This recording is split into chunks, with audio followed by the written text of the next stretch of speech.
The Jolly Roger was the flag flown by pirates in the 1700s to signal that they were about to rob you.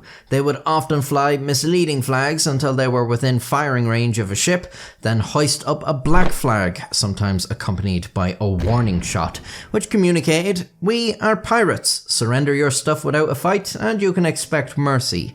At which point the ship under attack could communicate their surrender by striking their flag.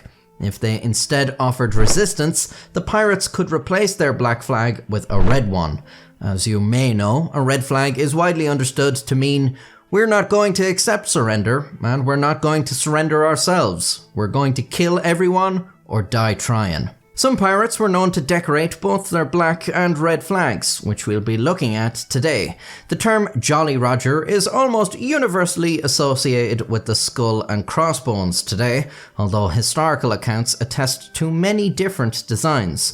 It's thought that by around the 1720s, the skull and crossbones had become sort of a standard among pirates, and around the same time the term Jolly Roger was being used to describe it, although the exact origins of this term are unclear. The term Roger may have been a reference to the devil, or more generally, it may have meant a scoundrel or a rogue. This flag is thought to be one of the only authentic surviving pirate flags. About 200 years ago, it was captured from Barbary corsairs on the North African Mediterranean coast. It's thought it would have looked a bit more like this before the ravages of time set in.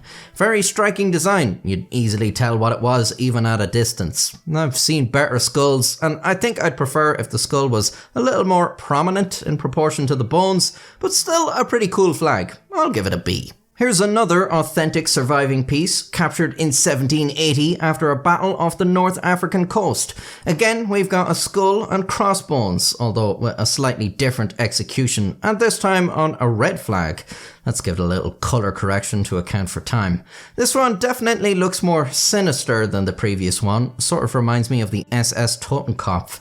The image is more compact than the last one, probably harder to get a good read on it from a distance, but I'm going to say that's an A, just because it's a bit creepier than the first one. These two flags are actually the only known authentic pirate flags. From here on out, we've got to rely on written descriptions, which came from navy officers who battled pirates, merchants who were captured by pirates, and on rare occasions, if you saw pirates being publicly executed, they'd be hung under their flag on the gallows.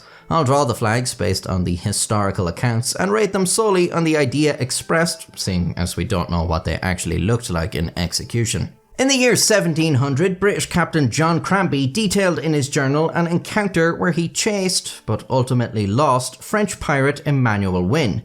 This is thought to be the first written account of a black Jolly Roger flown aboard a ship, and Wynne is thought to be among the first, if not the first, to use the now familiar design, although his was a little different. Cranby described a sable ensign with crossbones, a death's head, and an hourglass. The hourglass was supposedly a fairly common element on pirate flags, meant to communicate time's wasting, surrender now or meet your maker. I like the communicative element there. That's a B for me. English pirate Edward Lowe was notorious for his brutality, earning a reputation as a torturer of captured crews. He is perhaps history's most vicious and violent pirate. His first flag was described as a black ensign, a white skeleton in the middle of it, with a dart in one hand striking a bleeding heart, and in the other an hourglass. This design, now known as the Old Roger, was used by quite a few pirates, probably second in popularity only to the Jolly Roger. You might have seen a variant of it attributed to Blackbeard, but there's actually no historical accounts that describe his flag in detail. Very evil concept, but having seen quite a few interpretations of this online, I think it would all come down to the execution.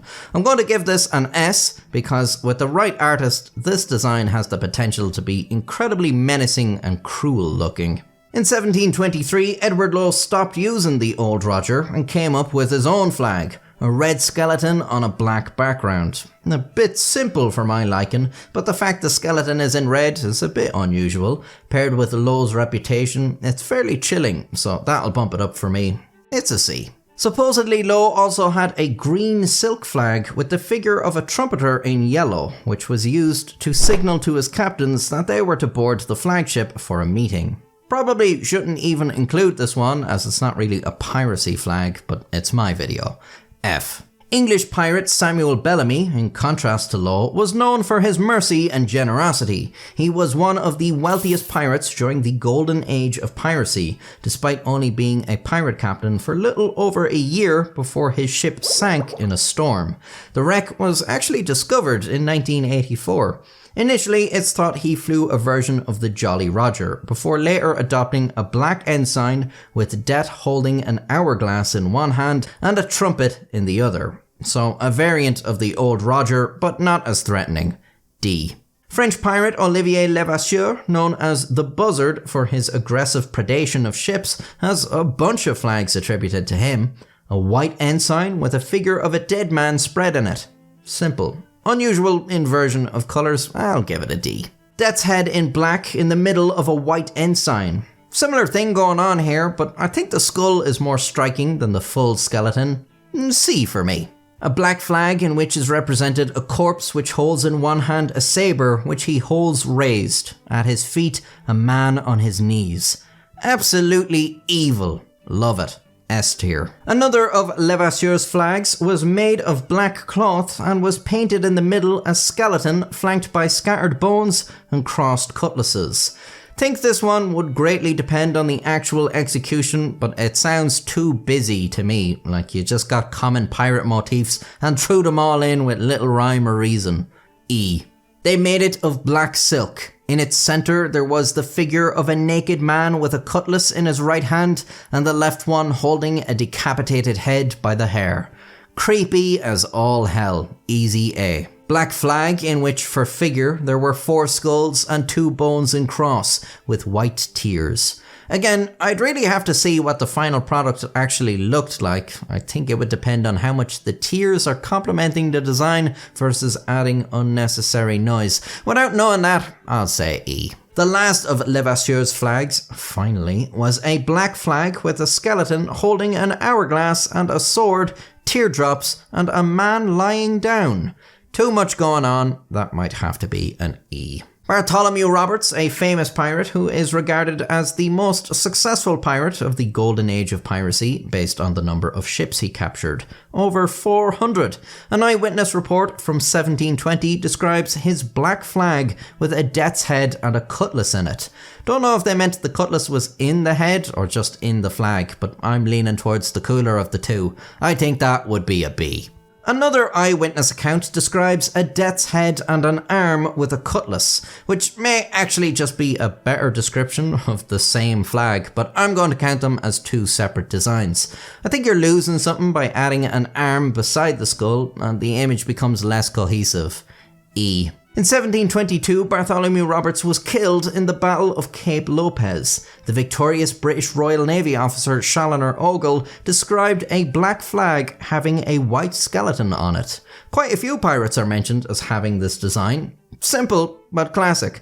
I think I'd have to put it at C. Bartholomew Roberts being quite famous, there are some later accounts that claim he had a few different flags, like of himself holding an hourglass with death, or himself holding a sword standing on 2 heads. But these accounts were not contemporary and do not divulge how they came to know this, so these flags are likely not real, and I want to keep the list as things that at least probably looked something like an actual flag flown by pirates.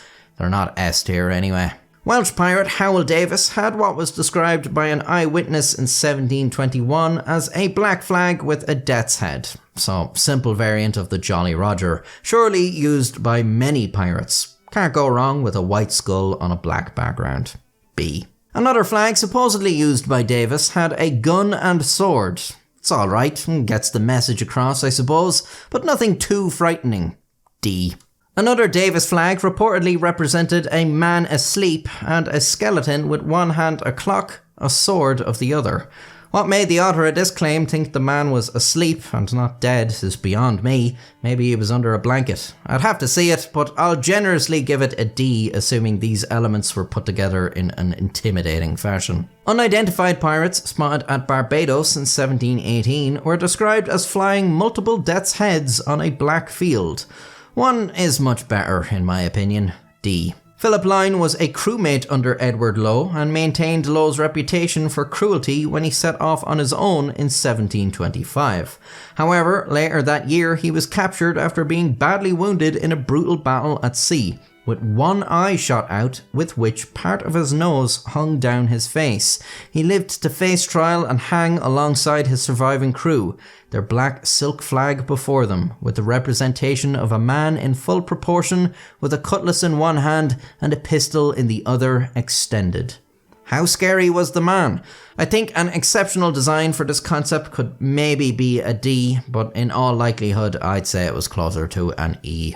Thomas Nichols was a pirate who left the life behind in 1718 in response to King George offering a general pardon to any pirates who surrendered within the year.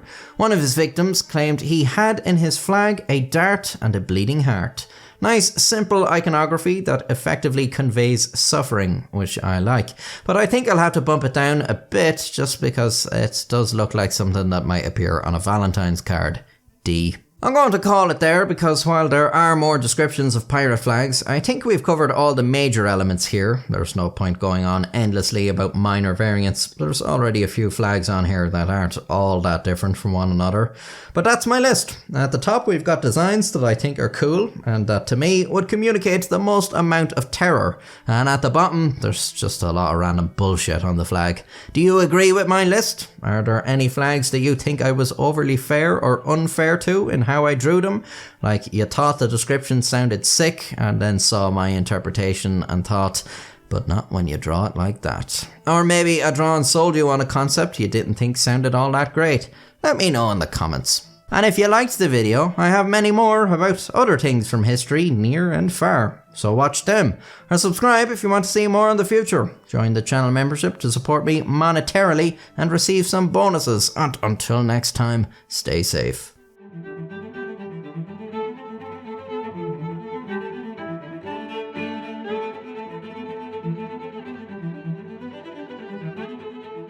I think this one would greatly depend on the actual execution. Yeah.